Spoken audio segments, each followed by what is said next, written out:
करते हैं, क्योंकि आप धन्यवाद के योग्य हैं, महिमा के योग्य हैं, आदर के योग्य हैं।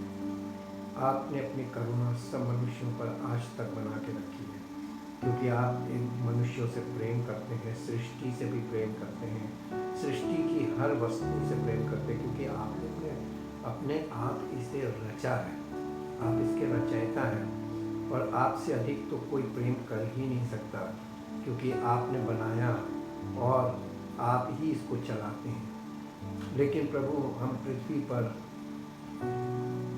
मनुष्य के कार्यों के द्वारा इस पृथ्वी को नष्ट होते हुए देखते हैं, और हम ये आपके वचन में देखते हैं कि आपने अपने वचन में हमसे वायदे किए हैं। वो वायदे आप ही पूरा कर सकते हैं, क्योंकि आप अपने वायदों को पूरा करने के लिए सक्षम भी हैं और सामर्थ्य भी हैं। आपकी सामर्थ्य अपरंपार है और आपका प्रेम अद्भुत है। धन्यवाद करते हैं। और प्रभु, धन्यवाद इस बात के लिए करते हैं कि आपने अपने पुत्र के द्वारा सब मनुष्यों को उद्धार प्राप्त करने के लिए रास्ता दिया है, मार्ग दिया है, ताकि जो कोई उस पर विश्वास करे वो नाश न हो, परंतु अनंत जीवन पाकर आपकी पुत्र के द्वारा आपकी महिमा करे, ताकि आपका नाम हर मनुष्य के द्वारा जो उद्धार पाता है महिमान्वित होने पाए। आपकी योजनाओं के लिए जो आपने पवित्र आत्मा के द्वारा हमारे जीवन में पूरा करने के लिए बनाई है, उनके लिए धन्यवाद करते हैं। आप ही पूरा कर सकते हैं। धन्यवाद के साथ इस प्रार्थना को आपके प्रभु यीशु मसीह के नाम से मांगते हैं, आमीन। सबको जय मसीह की। परमेश्वर का धन्यवाद हो, उसकी महिमा हो, उसकी बड़ाई हो, क्योंकि वो अद्भुत, अनुग्रहकारी और दयालु परमेश्वर है। अब तक हमने सब अध्ययनों से एक बात सीखी, जानी और समझी है, वो ये कि परमेश्वर ने मनुष्य को कुछ करने को नहीं कहा था, केवल व्यवस्था इसलिए दी गई थी कि मनुष्य के विवेक में परमेश्वर की बात ध्यान रहे कि क्या चीज़ उसने मना की है। लेकिन परमेश्वर को ये भी मालूम था कि ये दे तो रहे आज्ञा, लेकिन मनुष्य चूँकि पाप का गुलाम है और शारीरिक है, तो वो इस चीज़ को, क्योंकि व्यवस्था आत्मिक थी, आत्मिक चीज़ को वो शारीरिक मनुष्य कभी भी शरीर के द्वारा पूर्ण नहीं कर सकता। इसीलिए नए नियम में लिखा है, शारीरिक व्यक्ति परमेश्वर की आत्मा की बातों को मूर्खता समझता है, उसकी दृष्टि में वो मूर्खता की बातें हैं। लेकिन परमेश्वर की बुद्धि अगम्य है, उसने ऐसी बातें हमारे सामने रखी हैं जो केवल आत्मिक है, और आत्मिक व्यक्ति ही उन बातों को समझ सकता है और पवित्र आत्मा की सामर्थ्य के द्वारा उन बातों को अपने जीवन में पूरा होता हुआ देख सकता है। यानी अगर पवित्र आत्मा नहीं है तो हम परमेश्वर की बातों को सुन सकते हैं, बोल सकते हैं, पढ़ सकते हैं, लेकिन हम उस पर चल नहीं सकते। और इसी तरीके से अब हम इन सब बातों को देखते हुए, जब परमेश्वर ने हमें कुछ करने को कहा ही नहीं, तो हम आज के ज़माने में देखते हैं कि लोग प्रेज एंड वर्शिप पे बहुत ज़्यादा फोकस्ड हो गए हैं। प्रेज एंड वर्शिप को बहुत महत्व दिया जाता है। परमेश्वर के महान नाम से भी ज़्यादा महत्व प्रेज एंड वर्शिप को दिया जा रहा है। फिर praise and worship is an act, ये एक वो कार्य है जैसे प्रार्थना करना भी एक कार्य है, वैसे ही स्तुति और आराधना ये भी एक कार्य है जो मनुष्य शरीर के द्वारा करता है। लेकिन इसके विषय में जब हम परमेश्वर के वचन में जाते हैं सत्य खोजने के लिए, तो हम देखते हैं कि स्तुति आराधना का परमेश्वर के वचन में शुरुआत से कोई वर्णन नहीं है। केवल दाऊद के समय से इसकी शुरुआत हुई। दाऊद ने ही स्तुति आराधना की शुरुआत की। पहली बात तो ये जानने वाली है, समझने वाली है कि स्तुति आराधना एक एक्सप्रेशन है या अपनी भावनाओं को व्यक्त करने का तरीका, कि हम कोई व्यक्ति अपनी भावना को कैसे व्यक्त करे, अभिव्यक्ति है, ये एक्सप्रेशन है प्रेज एंड वर्शिप। कोई व्यक्ति जो गीतकार होता है, संगीतकार होता है, वो अपनी हृदय के विचारों को गीत और संगीत के जरिए प्रकट करता है। इसी को हम प्रेज एंड वर्शिप कह सकते हैं, स्तुति आराधना कह सकते हैं। स्तुति आराधना कोई ऐसा माध्यम नहीं है परमेश्वर के वचन के अनुसार जिससे हमें उद्धार मिले या जिसे करने से परमेश्वर प्रसन्न हो और हमारे जीवन में आशीष की बारिश करे। ऐसा कुछ नहीं है, बल्कि हम परमेश्वर के वचन में चलकर इस विषय को देखेंगे ताकि हमें ये मालूम हो कि हम स्तुति आराधना करने के विरोध में नहीं बातें कर रहे हैं। स्तुति आराधना करनी चाहिए, लेकिन स्तुति आराधना करने का ये तात्पर्य नहीं होना चाहिए कि स्तुति आराधना करने से हमारे जीवन में परमेश्वर का अनुग्रह प्रकट होगा, उसकी सामर्थ्य प्रकट होगी, हमें बरकत मिलेगी या परमेश्वर हमारी बात सुन लेगा। ऐसा करके हम परमेश्वर को प्रसन्न कर सकते हैं। ये सब इस प्रकार के सारे विचार ये गलत हैं। हम परमेश्वर के वचन में चलेंगे। सबसे पहली जगह जहाँ पर हमने देखा कि स्तुति आराधना की शुरुआत परमेश्वर के वचन में दिखाई दे रही है, वो मिलेगी पहला इतिहास उसके 16 अध्याय में, और उसके पहले पद से हम पढ़ेंगे। पहला इतिहास उसका 16 अध्याय। तब परमेश्वर का संदूक ले आकर उस तंबू में रखा गया जो दाऊद ने उसके लिए खड़ा कराया था, और परमेश्वर के सामने होम बलि और मेल बलि चढ़ाए गए। जब दाऊद होम बलि और मेल बलि चढ़ा चुका, तब उसने यहोवा के नाम से प्रजा को आशीर्वाद दिया, और उसने क्या पुरुष क्या स्त्री सब इजरायलियों को एक एक रोटी और एक एक टुकड़ा मांस और किशमिश की एक एक टिकिया बंटवा दी। तब उसने कई लेवियों को इसलिए ठहरा दिया कि यहोवा के संदूक के सामने सेवा टहल किया करें और इजराइल के परमेश्वर यहोवा की चर्चा और उसका धन्यवाद और स्तुति किया करें। यहाँ पर धन्यवाद और स्तुति शुरू हुई है वाचा के संदूक के सामने, जो कि मूसा के टाइम तक वाचा का संदूक परम पवित्र स्थान में था, जहाँ पर कोई व्यक्ति महायाजक को छोड़, वो भी वर्ष में एक बार महायाजक ही प्रवेश करता था। वहाँ पर अब दाऊद ने उसको एक अलग टेंट बनाया और उसमें उसको लाके रखा, और क्योंकि परमेश्वर के वाचा का संदूक छिन गया था। ये छिना कब था, इसे हम देखते हैं पहला सैमुएल की पुस्तक में चलेंगे। पहला सैमुएल और उसका अध्याय है अध्याय 4 अध्याय का 21 पद पढ़ेंगे, 21 और 22 पद। और परमेश्वर के संदूक के छीन लिए जाने और अपने ससुर और पति के कारण उसने ये कहकर उस बालक का नाम इकाबोद रखा, इजराइल में से महिमा उठ गई। फिर उसने कहा, इजराइल में से महिमा उठ गई है, क्योंकि परमेश्वर का संदूक छीन लिया गया है। ये छीन गया था वाचा का संदूक, और ये फिलिस्तीन के देश में चला गया था, जो अन्य जातियों का देश था, और वहाँ पर ये काफ़ी समय रहा। उसके बाद उन लोगों ने इसके कारण जब कष्ट होने लगा और दिक्कत आने लगी, क्योंकि ये परमेश्वर की उपस्थिति का माध्यम था, इसलिए उन लोगों ने एक नई बैलगाड़ी बनाकर और उन नई बैल की जोड़ी लगाकर उसको वहाँ से रख कर और इजराइल की ओर हाँक दिया था।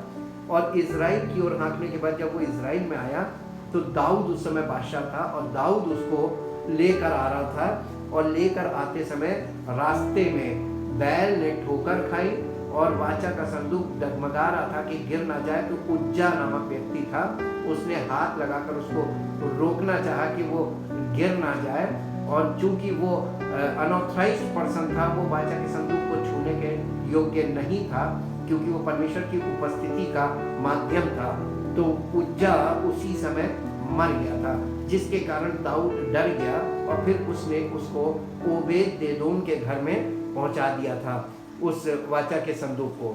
अब ओबेद-एदोम के घर से जब वो वहाँ पर ओबेद-एदोम के घर में रहा, तो ओबेद-एदोम के घर को परमेश्वर ने बहुत आशीष दी, परमेश्वर की उपस्थिति दी वो, और परमेश्वर की उपस्थिति में उसे आशीष मिलने लगी। उस उपस्थिति को वहाँ से दाऊदपुर में लेकर आया जा रहा था। जब दाऊद बुला रहा था, तब दाऊद ने खूब डांस किया था। इसी के 15 अध्याय के पहला इतिहास 15 अध्याय और उसके 25 पद से पढ़ेंगे। दाऊद और इजराइलियों के पुरनिये और सहस्त्रपति सब मिलकर यहोवा की वाचा का संदूक ओबेद-एदोम के घर से आनंद के साथ ले आने के लिए गए। जब परमेश्वर ने लेवियों की सहायता की, जो यहोवा की वाचा का संदूक उठाने वाले थे, ये उठाने वाले लेवी लोग थे। इससे पहले लेवी लोग नहीं उठा रहे थे और लेवियों को ही आज्ञा थी। इसलिए क्योंकि इसी 15 अध्याय के 13 पद में हम देखते हैं, यहाँ पर दाऊद इस बात को समझ गया था कि ऐसा क्यों हुआ। क्योंकि पिछली बार तुमने उसको, यहाँ 12 पद से पढ़ेंगे, तुम तो लेवीय पितरों के घराने में मुख्य पुरुष हो, इसलिए अपने भाइयों समेत अपने अपने को पवित्र करो कि तुम इज़राइल के परमेश्वर यहोवा का संदूक उस स्थान पर पहुंचा सको जिसको मैंने उसके लिए तैयार किया है। क्योंकि पिछली बार तुमने उसको ना उठाया था, इस कारण हमारा परमेश्वर यहोवा हम पर टूट पड़ा, क्योंकि हम उसकी खोज में नियम के अनुसार ना लगे थे। तब याजकों और लेवियों ने अपने अपने को पवित्र किया कि इज़राइल के परमेश्वर यहोवा का संदूक ले जा सकें। तब उस आज्ञा के अनुसार जो मूसा ने यहोवा का वचन सुनकर दी थी, लेवियों ने संदूक को डंडों के बल अपने कंधों पर उठा लिया। तब दाऊद ने प्रधान लेवियों को आज्ञा दी कि वे अपने भाई गवैयों को बाजे अर्थात सारंगी, वीणा और झांझ देकर बजाने और आनंद के साथ ऊंचे स्वर से गाने के लिए नियुक्त करें। परमेश्वर की उपस्थिति आ रही, कितनी बड़ी खुशी की बात थी। जो उपस्थिति चली गई थी, महिमा उठ गई थी। परमेश्वर की महिमा उस वाचा के संदूक के कारण थी, क्योंकि परमेश्वर की उपस्थिति उस वाचा के संदूक पे थी। उस संदूक को वापस, यानी परमेश्वर की उपस्थिति वापस लेकर आने की खुशी में दाऊद डांस कर रहा था, दाऊद नाच रहा था। और इसीलिए अब हम 25 पद से पढ़ते हैं, 15 अध्याय के 25 पद से। दाऊद और इजराइलियों के पुरनियों और सहस्त्रपति सब मिलकर यहोवा की वाचा का संदूक ओबेद-एदोम के घर से आनंद के साथ ले आने के लिए गए। जब परमेश्वर ने लेवियों की सहायता की, जो यहोवा की वाचा का संदूक उठाने वाले थे, तब उन्होंने 7 बैल और 7 मेढ़े बलि किए। दाऊद और यहोवा की वाचा का संदूक उठाने वाले सब लेविये और गाने वालों के साथ राग उठाने वालों का प्रधान कनन्या, ये सब सन के कपड़े के बागे पहने थे और दाऊद सन के कपड़े का एपोद पहने था। इस प्रकार सब इजरायली यहोवा की वाचा के संदूक को जय जयकार करते और नरसिंगे, तुरियां और झांझ बजाते और सारंगियां और वीणा बजाते हुए ले चले। जब यहोवा की वाचा का संदूक दाऊदपुर में पहुंचा, तब शाऊल की बेटी मीकल ने खिड़की में से झांक कर दाऊद राजा को कूदते और खेलते हुए देखा और उसे मन ही मन तुच्छ जाना। तब परमेश्वर का संदूक ले आकर उस तंबू में रखा गया जो दाऊद ने उसके लिए खड़ा कराया था, और परमेश्वर के सामने होम बलि और मेल बलि चढ़ाए गए। जब दाऊद होम बलि और मेल बलि चढ़ा चुका, तब उसने यहोवा के नाम से प्रजा को आशीर्वाद दिया, और उसने क्या पुरुष क्या स्त्री सब इजराइलियों को एक एक रोटी और एक एक टुकड़ा मांस और किशमिश की एक एक टिकिया बंटवा दी। तब उसने कई लेवियों को इसलिए ठहरा दिया कि यहोवा के संदूक के सामने सेवा टहल किया करें और इजराइल के परमेश्वर यहोवा की चर्चा और उसका धन्यवाद और स्तुति किया करें। यहाँ पर अब वो वाचा के संदूक के सामने सेवा टहल हो रही है, जहाँ केवल महायाजक वर्ष में एक बार जाता था। अब यहाँ पर लेवीय उसके सामने सेवा टहल कर रहे हैं। उनका मुखिया तो आसाफ था और उसके नीचे जकरिया था, फिर येल, शमीरामोत, यहीएल, मत्तिया, एलियाब, बनाया, ओबेद-एदोम और बीएल थे। ये तो सारंगियां और वीणाएं लिए हुए थे, और आसाफ झांझ पर राग बजाता था। बनाया और यहजीएल नामक याजक परमेश्वर की वाचा के संदूक के सामने नित्य तुरहियां बजाने के लिए नियुक्त किए गए थे। तब उसी दिन दाऊद ने यहोवा का धन्यवाद करने का काम आसाफ और उसके भाइयों को सौंप दिया। देखिए, प्रेज एंड वर्शिप का मुख्य विषय था परमेश्वर का धन्यवाद करना, परमेश्वर का धन्यवाद करना। ये था मुख्य कारण भी और मुख्य विषय भी। अब इसके आगे उसने कैसे वो लोग धन्यवाद करते थे, क्या किस बात की बड़ाई करते थे, परमेश्वर की बड़ाई में कौन सा गीत गाते थे। एक गीत यहाँ पर लिखा है, धन्यवाद का भजन। जो आपको 16 अध्याय के 8 पद से मिलेगा। ये धन्यवाद का भजन आप देखिए और आज के भजन आप देखिए। यहोवा का धन्यवाद करो, उससे प्रार्थना करो, देश देश में उसके कामों का प्रचार करो, उसका गीत गाओ, उसका भजन करो, उसके सब आश्चर्य कर्मों का ध्यान करो। इसका मतलब आश्चर्य कर्म होने के बाद हम परमेश्वर का धन्यवाद कर सकते हैं, परमेश्वर के गीत गा सकते हैं, परमेश्वर के कामों का प्रचार कर सकते हैं और उसका धन्यवाद कर सकते हैं। उसके पवित्र नाम पर घमंड करो। कुछ करेगा परमेश्वर, उसके बदले में ही तो हम उसके पवित्र नाम का घमंड करेंगे। यहोवा के खोजियों का हृदय आनंदित हो। जो परमेश्वर को खोजने वाले लोग हैं उनका हृदय आनंदित होता है और वो परमेश्वर की बड़ाई की बातें करते रहते हैं। यहोवा और उसकी सामर्थ की खोज करो, उसके दर्शन के लिए लगातार खोज करो। लगातार उनको खोजते रहना, ये भजन है इस तरीके का। उसके किए हुए आश्चर्य कर्म, उसके चमत्कार और न्याय वचन स्मरण करो। यानी वचन पर भी फोकस है, गीत में भी वचन ही फोकस किया जा रहा है। हे उसके दास इज़राइल के वंश, हे याकूब की संतान, तुम जो उसके चुने हुए हो, वही हमारा परमेश्वर यहोवा है। उसके न्याय के काम पृथ्वी भर में होते हैं। उसकी वाचा को सदा स्मरण रखो।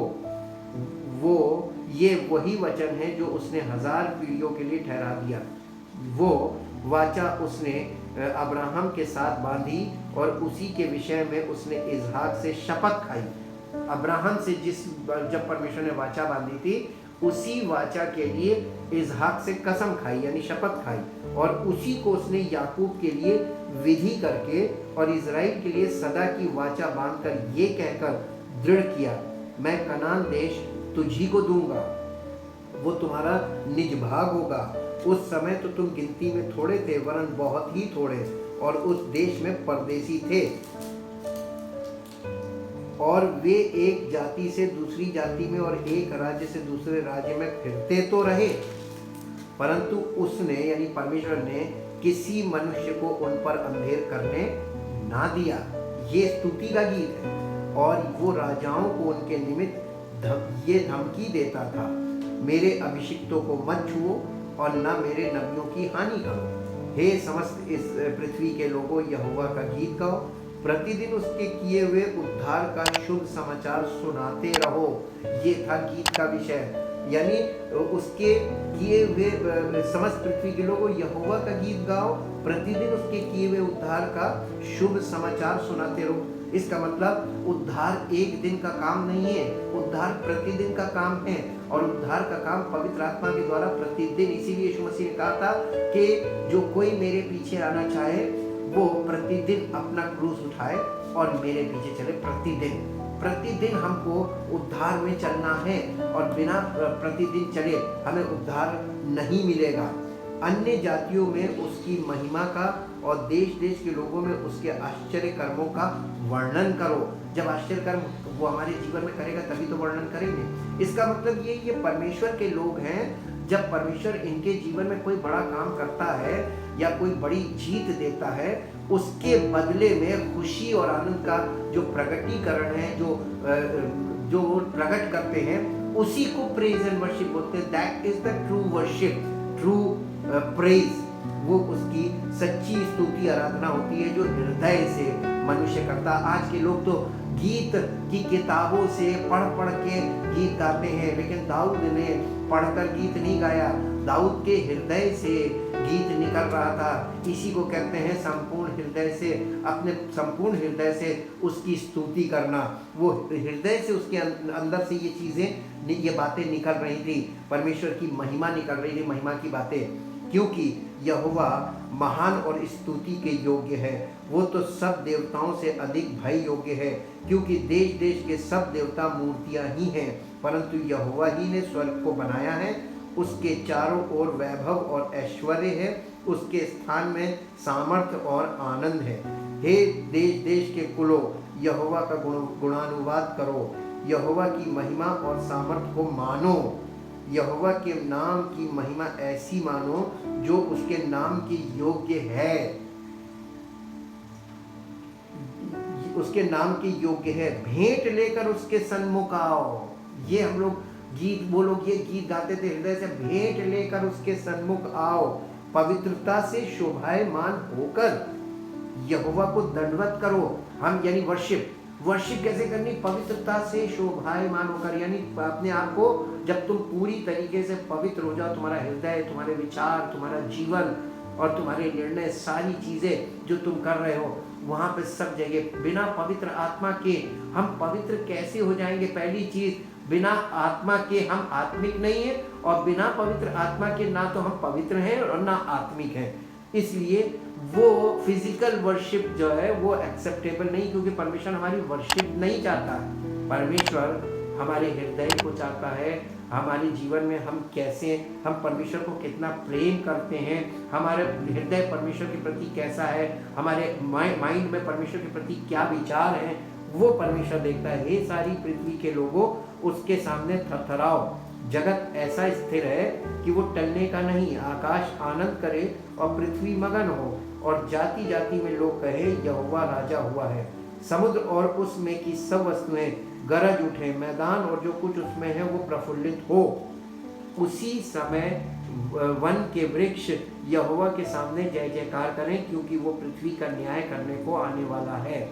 यहोवा का धन्यवाद करो, क्योंकि वो भला है और उसकी करुणा सदा की है। और ये भी कहो, हे हमारे उद्धार करने वाले परमेश्वर, हमारा उद्धार कर और हमको इकट्ठा करके अन्य जातियों से छुड़ा, कि हम तेरे पवित्र नाम का धन्यवाद करें और तेरी स्तुति करते हुए तेरे विषय में बड़ाई करें। अनादि काल से अनंत काल तक इज़राइल का परमेश्वर यहोवा धन्य है। तब समस्त प्रजा ने आमीन कहा और यहोवा की स्तुति की। ये थी स्तुति, आराधना। इसके बोल देखिए, इसकी बातें देखिए। जो दाऊद परमेश्वर की आत्मा में, वो परमेश्वर का आत्मा है जो दाऊद के द्वारा ये बातें बोल रहा है। और इसीलिए भजन संहिता की पुस्तक जो है वो एक गीत की पुस्तक बन गई। लेकिन उसमें गीत ही नहीं है, उनके जो वचन हैं वो केवल संगीत से के साथ गाने वाली बातें नहीं है, बल्कि वो परमेश्वर के वायदे भी हैं, परमेश्वर की व्यवस्था भी है, परमेश्वर के धन्यवाद से बड़े उसके कामों की चर्चा कर रहे हैं और धन्यवाद कर रहे हैं। इसी को प्रेज एंड वर्शिप कहते हैं। मेरे साथ परमेश्वर के वचन में भजन संहिता में चलेंगे, और भजन संहिता उसका 105 अध्याय, भजन संहिता 105 अध्याय में चलेंगे और 105 अध्याय का पहले पद से पढ़ेंगे। परमेश्वर और उसके लोग, हेडिंग है, यहोवा का धन्यवाद करो, उससे प्रार्थना करो, देश देश के लोगों में उसके कामों का प्रचार करो, उसके लिए गीत गाओ, उसके लिए भजन गाओ, उसके सब आश्चर्य कर्मों पर ध्यान करो, उसके पवित्र नाम की बड़ाई करो। यहोवा के खोजियों का हृदय आनंदित हो, यहोवा और उसकी सामर्थ को खोजो, उसके दर्शन के लगातार खोजी बने रहो, उसके किए हुए आश्चर्य कर्म स्मरण करो, उसके चमत्कार और निर्णय स्मरण करो। हे उसके दास अब्राहम के वंश, हे याकूब की संतान, तुम तो उसके चुने हुए हो। वही हमारा परमेश्वर यहोवा है, पृथ्वी भर में उसके निर्णय होते हैं। वो अपनी वाचा को सदा स्मरण रखता आया है। उसको याद मत दिलाओ। कई बार हम परमेश्वर को बातें याद दिलाते हैं, परमेश्वर को याद दिलाने की कोशिश मत करो, बल्कि परमेश्वर एक बार वादा करता है और उस वायदे को वो हमेशा याद रखता है। ये वही वचन है जो उसने 1000 पीढ़ियों के लिए ठहराया है, वही वाचा जो उसने अब्राहम के साथ बांधी और उसके विषय में उसने इसहाक से शपथ खाई, और उसी को उसने याकूब के लिए विधि करके और इज़राइल के लिए ये कहकर सदा की वाचा करके दृढ़ किया, मैं कनान देश तुझी को दूंगा, वो बाँट में तुम्हारा निज भाग होगा। उस समय तो वे गिनती में थोड़े थे, वरन बहुत ही थोड़े उस देश में परदेसी थे। ये वही बात जो हमने अभी यहाँ पढ़ी है, पहला इतिहास के 16 अध्याय के 8 पद से सेम वर्ड्स आपको यहाँ पे मिलेंगे, क्योंकि ये दाऊद ने इन बातों का भजन गाया था इन शब्दों के साथ। इसी के साथ साथ भजन संहिता 96 चैप्टर 96 अध्याय और उसका पहले पद से पढ़ेंगे। 96 अध्याय का पहले पद से यहाँ पर इस प्रकार से है, परमेश्वर सर्वोच्च राजा। यहोवा के लिए एक नया गीत गाओ, हे सारी पृथ्वी के लोगों, यहोवा के लिए गाओ, यहोवा के लिए गाओ, उसके नाम को धन्य कहो। दिन प्रतिदिन उसके किए हुए उद्धार का शुभ समाचार सुनाते रहो, यानी प्रतिदिन उसके कार्यों का वर्णन करो, उसके आश्चर्य कर्मों का वर्णन करो और उसके उद्धार का शुभ समाचार सुनाते रहो। ये एक्चुअली परमेश्वर नहीं कह रहा है, ये तो दाऊद कह रहा है, क्योंकि दाऊद ऐसा करता था, इसलिए दाऊद अपना अनुभव शेयर कर रहा है जो वो परमेश्वर के लिए अपनी प्रसन्नता को व्यक्त करने के लिए करता था। क्योंकि वो गीतकार और संगीतकार था, इसलिए उसका अपना तरीका था कि गा कर ही और गा कर बजा कर वो परमेश्वर को धन्यवाद देता था। अन्य जातियों में उसकी महिमा का और देश देश के लोगों में उसके आश्चर्य कर्मों का वर्णन करो, क्योंकि यहोवा महान और अति स्तुति के योग्य है। वो सब देवताओं से अधिक भय योग्य है, क्योंकि देश देश के सब देवता तो मूर्ते ही हैं, परंतु यहोवा ही ने स्वर्ग को बनाया है। उसके चारों ओर वैभव और ऐश्वर्य है, उसके पवित्र स्थान में सामर्थ्य और शोभा है। देश देश के कुल के लोगों, यहोवा का गुणानुवाद करो, यहोवा की महिमा और सामर्थ्य को मानो। यहोवा के नाम की ऐसी महिमा करो जो उसके योग्य है। भेंट लेकर उसके आंगनों में आओ, पवित्रता से शोभायमान होकर यहोवा को दंडवत करो। हे सारी पृथ्वी के लोगों, उसके सामने कांपते रहो। जाति जाति में कहो, यहोवा राजा हुआ है और जगत ऐसा स्थिर है कि वो टलने का नहीं। आकाश आनंद करे और पृथ्वी मगन हो, समुद्र और उसमें की सब वस्तुएं गरज उठें, मैदान और जो कुछ उसमें है वो प्रफुल्लित हो। उसी समय वन के सारे वृक्ष जय जयकार करेंगे, ये यहोवा के सामने हो, क्योंकि वो आने वाला है, वो पृथ्वी का न्याय करने को आने वाला है। वो धर्म से जगत का और सच्चाई से देश देश के लोगों का न्याय करेगा, और अब वाकई में वो न्याय करने के लिए आने वाला है। और इसी के साथ साथ भजन संहिता 106 अध्याय और उसका पहला पद देखेंगे। भजन संहिता 106 अध्याय, भजन संहिता के 106 अध्याय उसका पहला पद, यह की स्तुति करो, यहोवा का धन्यवाद करो, क्योंकि वो भला है और उसकी करुणा सदा की है।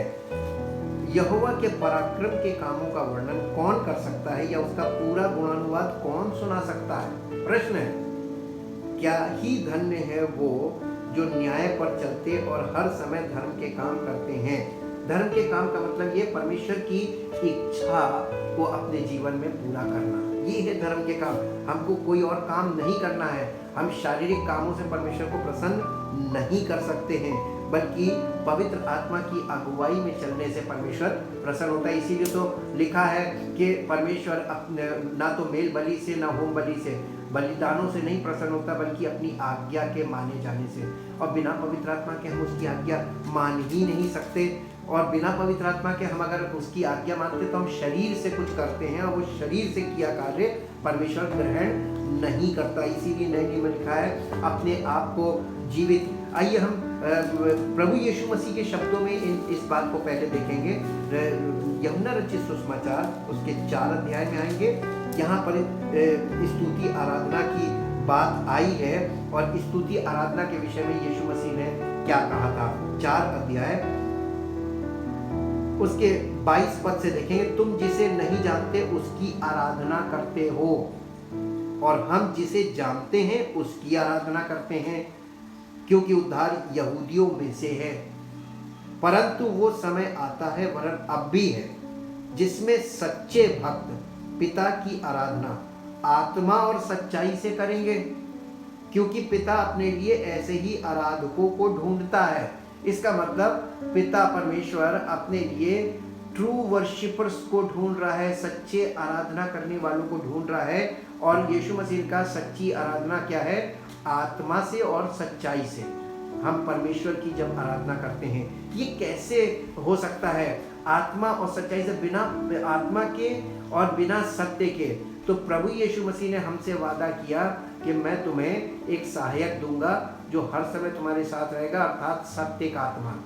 वो सत्य का आत्मा प्रभु यीशु मसीह के बलिदान पर विश्वास करने से परमेश्वर की ओर से हमें गिफ्ट मिलता है, और जब वो हमारे जीवन में आता है तो उसके अनुसार जब हम परमेश्वर की आत्मा की बातों को आत्मिक तरीके से मानने लगते हैं और आत्मिक तरीके से जीवन व्यतीत करना शुरू करते हैं, पवित्र आत्मा की अगुवाई में चलने लगते हैं, तब हम आत्मा और सच्चाई से वो करते हैं जिससे परमेश्वर प्रसन्न होता है। इसीलिए रोमियो की पत्री और उसके 12 अध्याय में परमेश्वर की सेवा का जीवन, प्रतिदिन उसके सुसमाचार का प्रचार करो, ये हर एक को करना है। ये हर व्यक्ति के लिए जो परमेश्वर का पुत्र और पुत्री बना है, ये उसकी स्पिरिचुअल जिम्मेदारी है, ये उसकी आत्मिक जिम्मेदारी में आ जाता है। इसलिए हे भाइयों, मैं तुमसे परमेश्वर की दया स्मरण दिलाकर विनती करता हूँ कि अपने शरीरों को जीवित और पवित्र और परमेश्वर को भावता हुआ बलिदान करके चढ़ाओ, यही तुम्हारी आत्मिक सेवा है। हमें आत्मिक सेवा करनी है, हमें शारीरिक सेवा नहीं करनी है, आत्मिक आराधना करनी है।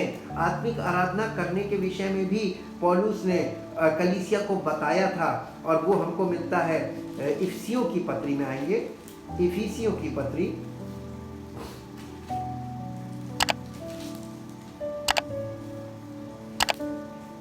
इफिसियों की पत्री में यहाँ पर अध्याय 5 अध्याय में लिखा हुआ है। इस 17 पद से पढ़े, बल्कि 15 पद से पढ़ेंगे। इसलिए ध्यान से देखो कि कैसी चाल चलते हो, निर्बुद्धियों के समान नहीं पर बुद्धिमानों के समान चलो। अवसर को बहुमूल्य समझो क्योंकि दिन बुरे हैं, इस कारण निर्बुद्धि ना हो, पर ध्यान से समझो कि प्रभु की इच्छा क्या है। दाखरस से मत वाले ना बनो क्योंकि इससे लुचपन होता है, पर आत्मा से परिपूर्ण हो जाओ नहीं लिखा है, होते जाओ। यानी ये हमारा प्रतिदिन हमको पवित्र आत्मा, यानी हमें प्रतिदिन पवित्र आत्मा की भरपूरी का आनंद लेना चाहिए। हमें पवित्र आत्मा की हुजूरी को अपने जीवन में प्रतिदिन उसमें समय व्यतीत करना चाहिए, उसके साथ हमें संवाद करना चाहिए, उसके साथ बातचीत करनी चाहिए और उससे सुननी चाहिए और उन चीज़ों को समझना चाहिए ताकि हम उसके अनुसार चल सकें। और आपस में भजन और स्तुति गान और आत्मिक गीत गाया करो। शारीरिक गीत गाने को बोला ही नहीं, हम लोग शारीरिक गीत गाते हैं किताब से पढ़ के या क्या कहते हैं प्रोजेक्टर के सामने से प्रोजेक्टर पे पढ़ के हम गाते हैं, ये हम शारीरिक गीत गा रहे हैं। आत्मिक गीत गाने का मतलब अपने दिल से गीत गाना, अपने हृदय से और अपने अपने मन में प्रभु के सामने। देखिए यहाँ पर नए नियम में लिखा हुआ है, अपने अपने मन में प्रभु के सामने गाते और कीर्तन करते रहो। गाड़ी चलाते समय, काम करते समय, कुछ भी करो, तुम्हारे अंदर, तुम्हारे होली ऑफ होलीज में, तुम्हारे हृदय में, तुम्हारे माइंड में हर समय स्तुति आराधना होती रहे। और सदा सब बातों के लिए हमारे प्रभु यीशु मसीह के नाम से परमेश्वर पिता का धन्यवाद करते रहो। करो नहीं लिखा है, करते रहो। प्रेजेंट कंटिन्यूअस टेंस, यानी हमें रेगुलरली जो काम करने हैं, हमें रेगुलरली, हमें प्रेज एंड वर्शिप सिर्फ 1 घंटे की, आधे घंटे की, 10 मिनट की नहीं करनी है। हमें हर समय भजन कीर्तन अपने अंदर करते रहना। ये मंदिर है, ये परमेश्वर का मंदिर है। और मंदिर में क्या होना चाहिए? परमेश्वर के मंदिर में हर समय 24/7 भजन कीर्तन अंदर चलता रहना चाहिए। और भजन कीर्तन का कारण क्या है? परमेश्वर तू भला है, तूने हमारे लिए कितने महान काम किए। हर सांस परमेश्वर की ओर से वरदान है। हर मिनट जो परमेश्वर का अनुग्रह आप पर बना हुआ है, ये परमेश्वर का वरदान है। धन्यवाद के विषय ढूंढने लगेंगे तो आपको पता चलेगा कि अरे शिकायत की तो जगह ही नहीं, धन्यवाद ही इतना है कि जो हम करते ही नहीं। हम हर बात के लिए परमेश्वर का धन्यवाद करें प्रभु यीशु मसीह में होकर। मसीह में होने का मतलब है कि हम पवित्र आत्मा की, सत्य का आत्मा, उसकी अगुवाई में चल रहे हैं और उसकी इच्छा के अनुसार कर रहे हैं। अपनी इच्छा के अनुसार नहीं कर रहे हैं, बल्कि पवित्र आत्मा के सिखाए चल रहे हैं। और पवित्र आत्मा हमसे वो करवाता है कि जिससे परमेश्वर हमसे प्रसन्न है। इसीलिए तो हम स्तुति के गीत गा सकते हैं। लोग सोचते हैं हम स्तुति के गीत गाएंगे, स्तुति आराधना यानी प्रेज एंड वर्शिप करेंगे तो परमेश्वर प्रसन्न होगा। जी नहीं, परमेश्वर की प्रसन्नता है तभी तो वो हमें उद्धार दे रहा है, तो हम स्तुति के गीत गाएंगे। इस बात को समझने के लिए कि स्तुति कौन लोग करते हैं, याकूब की पत्री में चलेंगे। याकूब की पत्री में और उसके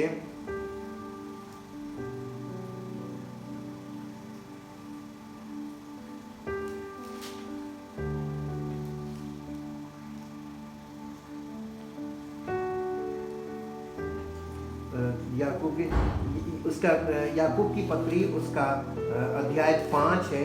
अध्याय 5 का 13 पद लिखा है, यदि तुम में कोई दुखी है तो वो प्रार्थना करे, और यदि आनंदित है तो वो स्तुति के भजन गाए। यानी हम अगर आनंदित हैं तो आनंदित होकर हमें क्या करना है, तब हमें स्तुति करनी है परमेश्वर की। हम आनंदित कब होते हैं, जब परमेश्वर के उद्धार की सामर्थ हमारे जीवन में प्रकट होती है। वो हमें प्रतिदिन जय के उत्सव में लेके चलता है। हम साल में 1 उत्सव, 2 उत्सव, 3 उत्सव नहीं मनाते, हम तो प्रतिदिन उत्सव मनाने वाले लोग हैं। मसीही लोगों के लिए प्रतिदिन एक उत्सव है। मालूम क्यों? क्योंकि वो प्रतिदिन हमें कौन से उत्सव में लेके चलता? जय का उत्सव। आपको जिन जिन बातों में परमेश्वर जयवंत करता जा रहा है, वो आप प्रतिदिन उसका उत्सव मनाइए, यानी स्तुति आराधना कीजिए, धन्यवाद कीजिए। प्रभु आपने हमें इन सब चीज़ों से छुड़ाया। कल तक हम ये कर रहे थे, अब हम इससे छूट गए, अब कल हम फिर और चीज़ों से छूटेंगे। और इस तरीके से हम उद्धार का सुसमाचार और उसके कार्यों का वर्णन जब करते हैं, यही तो स्तुति आराधना है और यही हमें करनी है। और ये सच्ची स्तुति आराधना करें। लोगों के सिखाए हुए गीतों को गा लेने से वो स्तुति आराधना नहीं है। वो परमेश्वर के वचन को गीत के द्वारा लोगों तक पहुंचाना, ये असली स्तुति आराधना है, और हृदय से इस कार्य को करना। आइए हम उसका धन्यवाद करें, क्योंकि वो धन्यवाद के योग्य है। अगर कोई व्यक्ति जो गीतकार है, जो संगीतकार है, वो अपनी अभिव्यक्ति को, अपने एक्सप्रेशंस को वो गीत और संगीत के द्वारा ही प्रकट करता है, ये उसका अपना तरीका है। लेकिन गीत और संगीत सबके हृदय में जरूर होता है। किसी को गाना नहीं आता, फिर भी उसके अपने मन में तो वो गीत गाता ही गाता है। गीत स्तुति का विषय खुशी और आनंद के समय होता है। जब हमारे जीवन में परमेश्वर छुटकारा देता है तो हमें अंदर से, हृदय से खुशी और आनंद होता है, और इसलिए हम उसके स्तुति के भजन गाते हैं। Thank you, thank you, thank you Lord. परम पिता परमेश्वर, हम आपका हृदय से धन्यवाद करते हैं आपकी पवित्र आत्मा के लिए और पवित्र वचनों के लिए, जिसके द्वारा पवित्र आत्मा हमें हर विषय का सत्य बताता और सिखाता है, ताकि प्रभु हम सच्चाई के साथ आपके साथ जुड़े और हृदय की सच्चाई के साथ आपके साथ संबंध रखें और सत्य की आत्मा की अगुवाई में चले, और आपकी महिमा हमारे जीवन से प्रकट हो, ताकि आपका नाम महिमा पाए। धन्यवाद के साथ इस प्रार्थना को आपके इकलौते पुत्र यीशु मसीह के नाम से मांगते हैं, आमीन।